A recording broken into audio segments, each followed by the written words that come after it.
I just want to talk a little bit about the rig we're using today, the drop shot rig, and I'll tie one up for you here so you can see how it's done.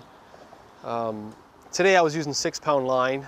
You can vary that for the conditions. The water's stained, cold water periods, I like to go a little bit heavy when there's trophy fish around. I'll go up to as much as 10-pound test. In the summer, when the water's very, very clear and the fish are finicky, I'll drop it down to sometimes as low as 4-pound test. It gives the bait more action, and obviously it's less visible to the fish. Okay, so you start off with a chunk of line, maybe 2-3 feet long. I was using a number 1 Gamakatsu hook, a drop shot hook. So it's really simple.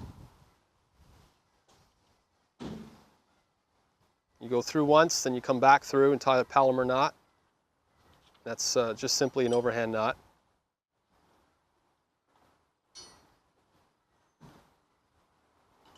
Always wet your line so you don't burn it when you're pulling it tight. Okay. Now this is the key to keep your drop shot hook straight on your leader material. Take one of the tags and feed it back down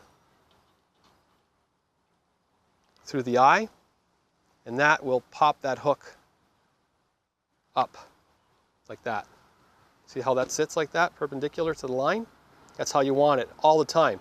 You got to be careful when a fish hits or gums it up in their mouth and you lose it. It doesn't get wrapped up and go down like that. So you always want that perfectly perpendicular. So I'm always adjusting every time I bring it in, adjust it so that it's sitting straight up.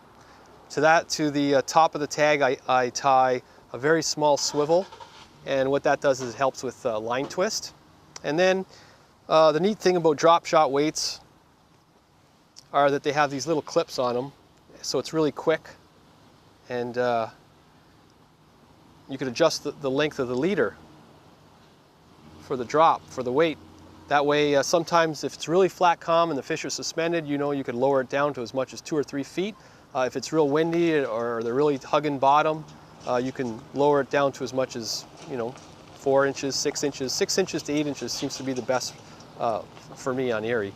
And Aaron showed me a good tip today. I learned something as well with smallmouth, because they rock it when they jump. Just tie a simple overhand knot, and that'll keep from losing some weights. Doesn't have to be tight, just enough so that when they jump, the weight doesn't go flying off.